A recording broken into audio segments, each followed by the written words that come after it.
In this video, you're going to learn the 4 steps to healing your gut and optimizing your brain coming up right now.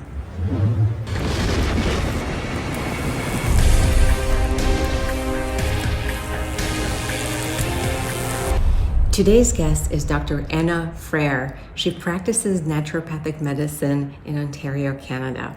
Dr. Anna, welcome to the show. Thank you, Orshi. I'm so pleased to be here and to have the opportunity to be speaking with you and as well as your audience.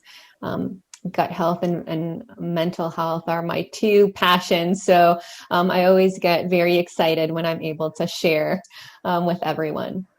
I want to jump right in and talk about the gut-brain connection. So there is what we call the gut-brain axis. Tell us about what that is and how are our gut and brain connected? Okay, so the gut-brain axis is essentially the term that we use to describe that connection that exists between our gut and our brain.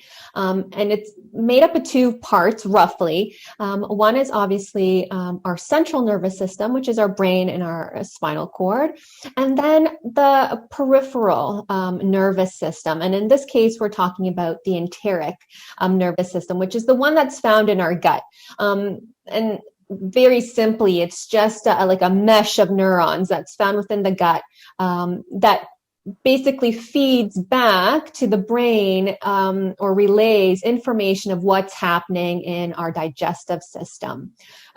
Interestingly enough, though, the bacteria and the microflora that's also in our gut is also responsible for signaling what's happening back to our brain and then vice versa. Many people will have even heard of the gut as our second brain. And this is because uncommonly to most people's knowledge is that there are a lot of what we call neurochemicals or compounds or chemicals that are actually produced in the gut, like serotonin. And I think a lot of us know serotonin, the happy chemical. It's associated with depression. So we always try to have higher serotonin levels to feel happier. A lot of it, or the great majority, is actually produced in our gut, which to most people is quite surprising when they first find out. So it's a 2-way street. Our brain tells our gut what to do, and our gut kind of relays back how it's feeling to the brain. So when patients come to you, I know that in functional medicine, the first step is usually investigating people's gut health, right? And getting the gut fixed. Now, can you tell us a little bit why gut health is so foundational to your overall health? Right. So I find that our gut health is that pillar. Proper gut health, which really includes proper digestion and what digestion is all about, is fundamental to really providing us those building blocks.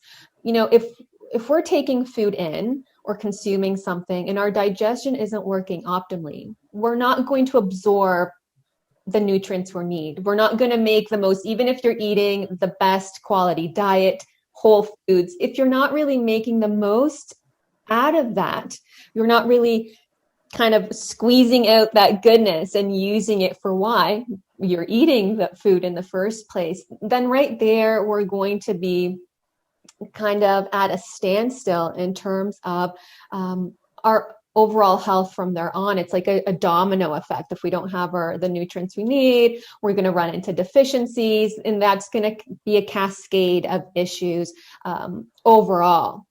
More importantly as well, in terms of digestion, is we find that when our digestion is impaired or we have created some form of inflammation, and our gut bacteria is also responsible for producing things that lower inflammation, or if our digestion is off, it can actually contribute to inflammation. And we know that inflammation, it's become very much a buzzword. Everyone's talking about inflammation, and this is because more and more the literature really is reflecting back to, I think, what a lot of traditional medicine had been saying for quite a while, is that there is a link between inflammation and chronic disease.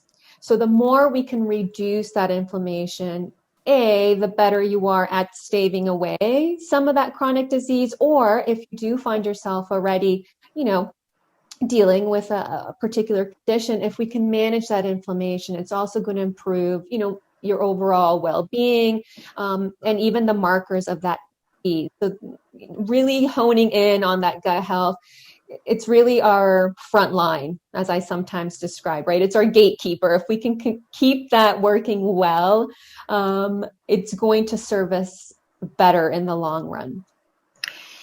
Now, I know that the first step in order to facilitate this gut healing process is to remove. So I know you have the 4 R's, and we're going to go through those 4 steps right now. Tell us a little bit about what this process looks like. Okay, so the 4 R's to gut health is really like a mainstay of naturopathic medicine. It's something we learn about in school. It's something you hear a lot of practitioners talk about, myself included.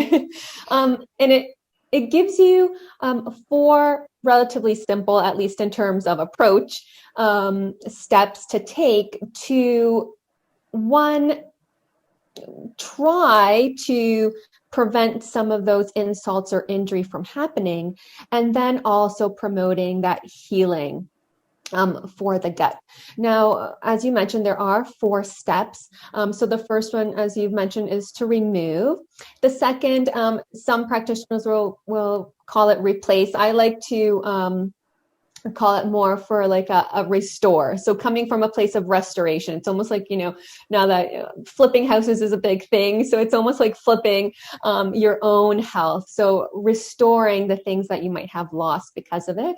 The third is reinoculate, which I like to describe as replenish. So bringing back some of that good bacteria, and then repairing. So if there's any damage that's already occurred, or that we continue to kind of provoke, if we want to think of it that way, this is where we do some of that building. And I know you mentioned how you like analogies. And so the analogy that I always tell my patients is like, if we continue hammering at a wall, we're not going to be able to repair it. It's almost like we're just trying to keep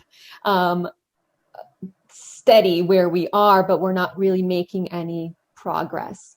Now, just starting with the first step, remove, can you give us some practical advice for people watching this or listening to this? What are the first thing they should be looking at in their own diet or nutritional intake? What are the major corporates of usually the problems in people's diet?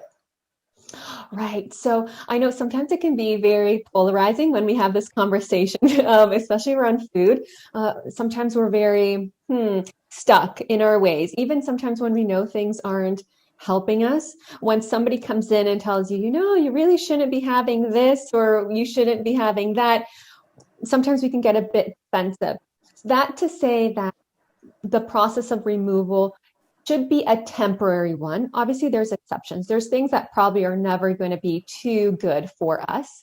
However, the process should be one that shouldn't necessarily cause stress, but should more elucidate the patient into their own investigation, finding out what their own potential triggers are. There's a wide list. Starting with if you find already that certain foods don't sit well with you. So if you're like, every time I eat X, Y, and Z, I feel bloated, or I get like foggy brain, or I just feel tired and I'm wiped, that's probably a cue that those foods for you at the moment are probably creating inflammation, or you have a potential sensitivity to them. So that removing those would be a good place to start. In addition to that, we have a group of things that we know are notoriously inflammatory for a large part of the population. And so the 2 big bad wolves we usually talk about are gluten and dairy, or conventional dairy, which they may have their place. I know in North America, it's hard to find good quality bread, for example, or a good quality dairy product. So those we usually remove, in addition to everything that's really processed. As you can imagine, things that are high in like refined starches, processed sugars, and also a lot of the vegetable fats that we know are quite inflammatory, like anything you see with canola oil, safflower oil, corn oil. really trying to get those away from our diet. And then even other substances that at the moment might do you more harm than good, for example, like alcohol. If that's a big part of your diet, that might be a time to consider its role and it's what's happening in your digestion. Now, having said that, I know I like to focus on diet, but there's other things that are important to remove. And I know one that I talk a lot about also because of its importance in our gut health is things like chronic stress. So if you know that you're potentially at a phase where you're feeling more stressed or burnt out, and I know this past year and a half almost now has been quite taxing for many people, it might be time to, have that look or reflection of how stress can also be impacting you in terms of your own gut health. And then, again, that domino effect and how it impacts our mental health. So everything is very connected and very hard to draw lines between. Yes, it's amazing advice. I remember 15 years ago when I first went to sort of like an integrative professional, and the first thing they told me is to stop eating gluten and dairy. And just like you, I'm also European, and coming from that background, eating usually bread like for breakfast, lunch, and dinner, and with cheese. and cheese. I mean, I literally grew up on a gluten and dairy diet. And so it was such a devastating thing to hear. And I remember going through this mourning process and denial for about several months. And I felt like it was like a punishment that I had to do that.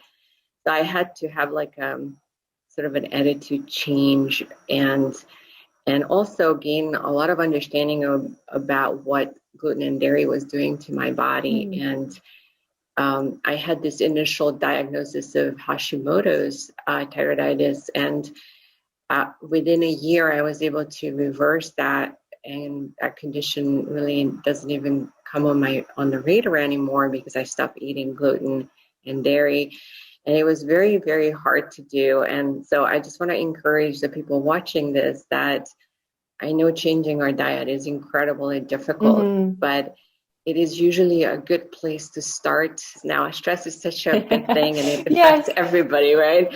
So that is something I'm working on today, every single day. What is a good first step for mitigating our stress? Right. So I think a good first step is to recognize its role, right? Sometimes we're easy to brush it off like, oh, I know I'm just stressed out, but I have to do this, and that, or I'll get to, my workout or my meditation or whatever later because now I'm prioritizing this or that. And I know sometimes there will be, phases in our life where that does take precedence, but recognizing that it does lead to chronic disease. So being honest with it's not just something that's happening up here, and it does actually have, physical consequences. So taking stock of what that looks like for you. So maybe it might be digestion. A lot of people that are overly stressed will, have appetite that teeters, either no appetite or they're ravenous. Their sleep quality changes. And all of these things will inevitably, for example, affect the gut. A good place to start, especially if you haven't really built in any like stress management techniques, is really to start with anything that sparks any joy in you. It's like very Marie Kondo. What sparks the joy?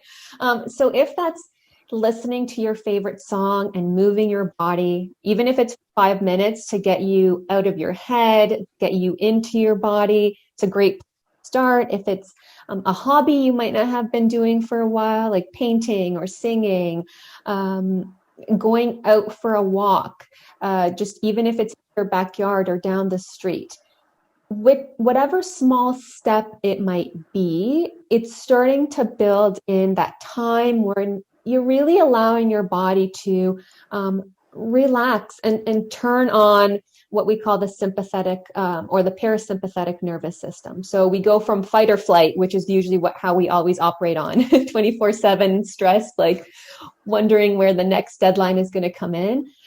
to more of a relaxed state.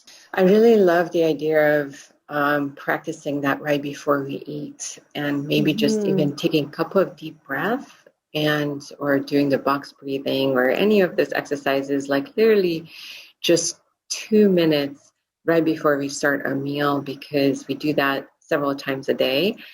And it's a good way to put the two together and get into that relaxed state before we eat. So the whole digestion process, as you mentioned, will be more in that relaxed state and in a more mindful way of eating as well. Now, I would love to jump into the restore, and let's talk about that a little bit, and let's give people some practical advice on that. Yeah, so Orshi, that ties very well into what you were just saying. So I'll actually start there. The part of restoring what it looks like around our mealtime. So bringing in that mindfulness approach is really important because, our digestion starts before we even eat. So when we see food or we smell food, we start salivating, and that's supposed to produce the things we need, the enzymes to break down our food, to prime our digestive system, to really break things down and move it along. When we're distracted, right? When we're eating the run and in front of our computers working, not really chewing, already there from the get-go, we're going to have some problems with digestion and absorption. So restoring that notion of mindful eating is a great place. Now, in regard to everything else, when we discuss restoring or replacing, we're looking at two different things. One is to supplement, for example, with digestive enzymes or things of that nature, if we find that that patient has symptoms that would tell us that they're not really breaking down their food. So that obviously has to be done or should be done with your healthcare provider. But what we can do at home is also restore and bring back a more whole foods approach to our diet that's packed with like anti-inflammatory and antioxidant foods. So the things that you can start incorporating, if you tolerate them, for example, are any of the high polyphenolic foods. So things that like green tea is very known for its polyphenols and its anti-inflammatory as well as an antioxidant approach, or not an approach, but its action. Also things like a good quality extra virgin olive oil, other good healthy fats, like for example, if you do consume fish, like good oily, like wild caught fish. If not, things like seeds and nuts that are high in omega-3s are also something great to start bringing in. And then of course, anytime we discuss about, bringing in, restoring those nutrient contents, we want to get nutrient dense foods. So the most bang for our buck. So any of the leafy greens, fruits and vegetables that you tolerate, that don't create any more digestive unease if you are having digestive complaints or concerns as well, is a great time to be fueling yourself with those nutrients. So hopefully, as we start to do some of this healing and we're better absorbing the food we're eating, we're also going to now be making the most of the nutrients that we are taking in. Now, we always hear a lot of people talking about the gut microbiome and the importance of sort of that ecosystem.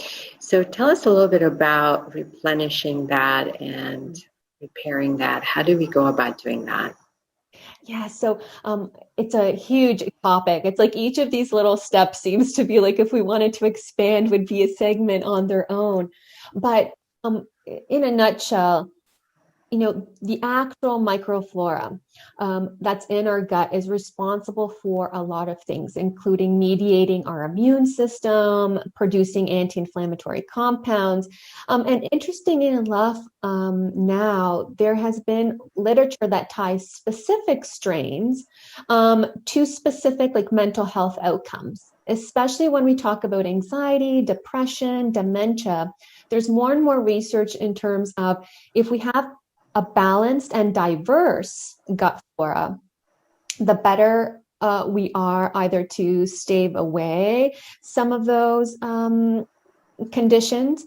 And if we are already, I don't like to use the word suffering, but if we're already dealing with or living with one of those conditions, anxiety in particular, we know that supplementing with specific strains can actually improve parameters there. So that we usually do through supplementation. So if we want to get specific strains, like a lot of the lactobacillus or the bifidobacterium that are used in these cases, we usually need to supplement with a good, high quality, high dose probiotic supplement. Here we usually use the aid of fermented foods. So in a lot of different cultures, fermented food is quite popular and common. In North America, not so much unless it's been imported from a lot of like the Nordic countries. So things like, for example, sauerkraut or kimchi, which is a Korean-based fermented cabbage, are excellent ways to bring in the microbes that we actually want. So the good bacteria. Having said that, we should always choose the things that are refrigerated. So sometimes you'll see at the grocery store, there might be the shelf stable versions of these, but those have been pasteurized. So they basically killed off the things that we want, that good bacteria. So when always buying, a good quality refrigerated sauerkraut, for example, or kimchi is a good place to start. There are other fermented things like tempeh, for example, which is a fermented soy, or even like kombucha or fermented teas. The only caveat there, especially with a lot of the drinks, is always being mindful of the quantity of sugar that those have, because you might think you're getting some of those benefits, but if they have a lot of added sugars, then it kind of works against what you're trying.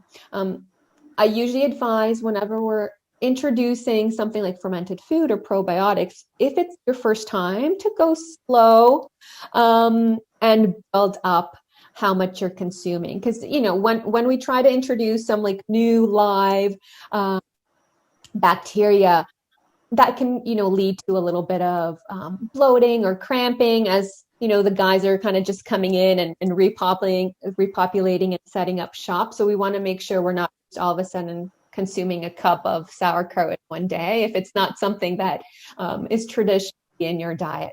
Yeah, and I think one thing that people may notice that if they are dealing with a serious GI issue, dysbiosis, other type of stuff, that they have to be really careful before they start repopulating with these fermented foods, because it can cause more problems than good, right? Can you tell us a little bit about that? If people are doing this at home, at what point that they might want to go and see a naturopath or functional medicine doctor to start doing some testing and investigate a little bit more? Right. So a lot of patients before coming into clinic will be experiencing, when we're talking in particular about maybe the potential of like a dysbiosis, so which is basically an imbalance in our gut flora. They'll experience, changes to their bowel movements. So sometimes you might see diarrhea, other times constipation, or in some conditions, there might actually be a mix of both. Also accompanied by bloating, even other symptoms in the upper GI tract, like things like reflux. Those are the most common, or the things that you'll see described most often. And so, as you said, Orshi, this is why I added in the little caveat of like, go slow if you're just trying to maintain a good gut flora, because again, it's that delicate balance. Before we even introduce, it's almost like before we even go in and paint those lovely walls, we really need to do a deep cleaning in that sense, taking stock of what's there, removing what shouldn't be. So potentially some of that bacteria or other infections that we might be dealing with, before we bring in what we want to stay. Because like you said, if we just start introducing different strains of probiotics that you might pick up off a shelf, or just eating a lot of probiotic rich foods, it might do you more harm than good if you don't know what you're supplementing with essentially and what your end goal is. Yeah, I love that advice, and I know a lot of people will experiment at home Mm-hmm. before they forced to come and see a physician and do more testing. So I just wanted to kind of remind everybody that these steps need to go in order, and we may not be able to skip those first couple of steps before we start reintroducing. Now, for your final step. How would you kind of complete that ecosystem or rainforest as our microbiome? Is Mm-hmm. there anything else we need to do to optimize someone's gut health, as well as obviously their brain performance? And I know a lot of people probably come to you with brain fog and other types of Mm-hmm. symptoms, and that could be related to their gut health. So how do you tie it all together? Right. So, understanding, right? So sometimes these symptoms, like as we started, can seem very much from two different trains of thought. One seems very much, oh, it's just digestive issues. The other seems very much along the lines of, oh, maybe it's a cognitive decline just from age, or maybe it's because I'm just tired and so I'm not thinking clearly. But the fact is, when we have, kind of going back to that theory of this underlying constant inflammation, it's no longer just kept within our gut.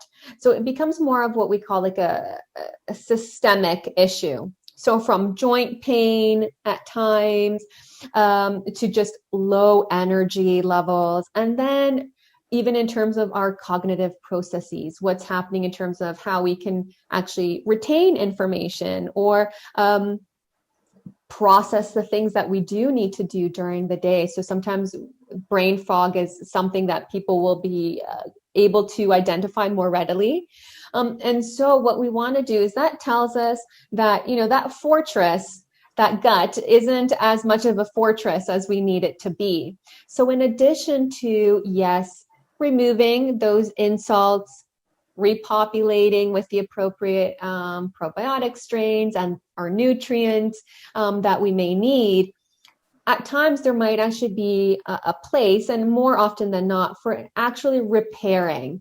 So repairing that intestinal lining and mucosa. So more often than not, if you're already experiencing these types of symptoms, it tells us that there is inherently some damage or micro damage to that intestinal lining. So yes, the 3 steps leading up to it will help heal your gut, but sometimes we need that extra supplementation to really be able to really fortify that gut while all the other things are taking place, because those also don't happen overnight.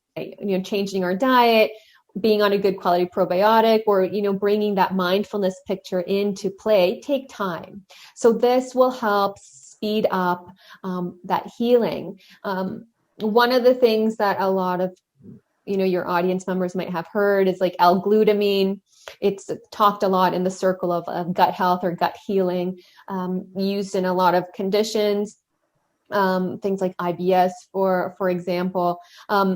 And again, correlated also to those stress levels, to what's happening in terms of cognitive health, mental health. So again, should be done under supervision, because too much L-glutamine can also have you feeling not very good. So all these things need to be done in a safe manner and in a stepwise approach. And then there's a lot of the other plants, things that I love working with, that are almost as though they function as a coating. So things like marshmallow root, the slippery elm bark, like DGL, which is like an extract from licorice.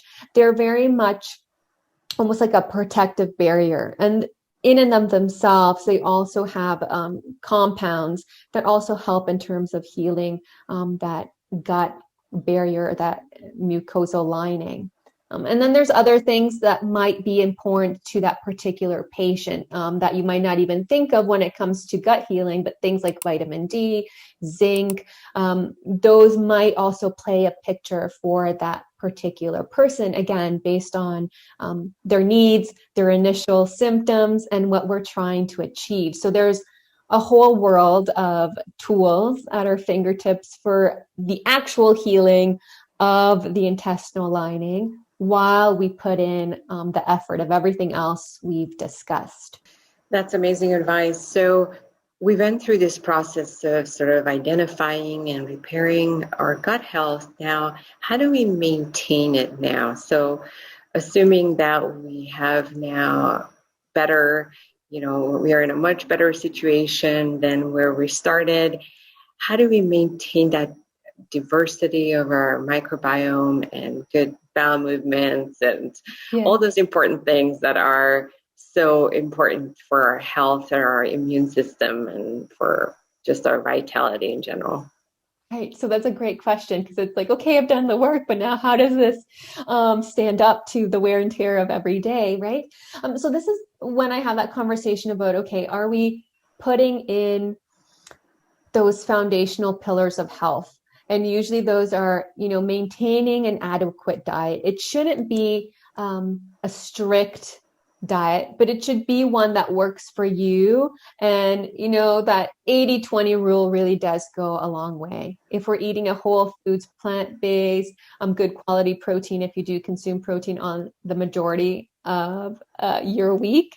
And then the other two pillars that go hand in hand with gut health, with maintaining our cognitive faculties in the long term are really, are we moving our bodies and are we sleeping adequately? So it seems very displaced. You're like, okay, now you're throwing two other things at me that seem like they have nothing to do with what we were just discussing. But again, our ability to recover, so our sleep, is extremely important.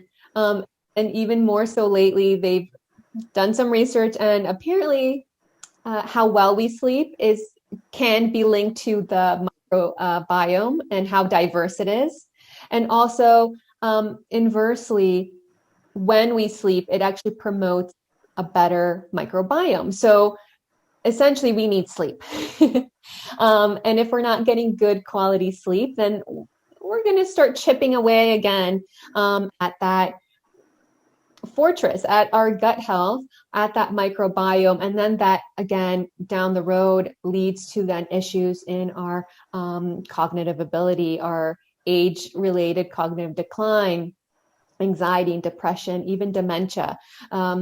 So that's paramount to then build in. And also, movement. So both in terms of the benefits of physical activity overall, but also when it comes to, again, our brain and our gut. So moving our body, getting our circulation going is really important to, getting appropriate oxygen to our brain, staving off things like atherosclerosis that can sometimes lead to other types of dementia, and also promoting digestion. So, going for a walk, being physically active also has a positive effect on our digestion, on keeping us regular. So those would be the three pillars. Once you've kind of done this intensive protocol to set you back up in a state where you're feeling better, hopefully in terms of digestion, but also in terms of managing some of those symptoms, really then applying it more to a overall health perspective. So those foundations will always carry you through a good quality diet, good quality rest, and moving our bodies will always be the answer to almost every question. Dr. Anna, thank you so much for your time today. How can people get a hold of you and connect with you? Right. So at the moment, the easiest way, if you want to follow along for more of the discussion on gut and mental health, is to either follow me on Facebook, on our Instagram, at the handle that I know you have provided then for our blog, which is at Dr. Anna Raquel ND. We'll also put up our website to the clinic if you are local to Ontario and you want more information on the clinic, on the services we provide.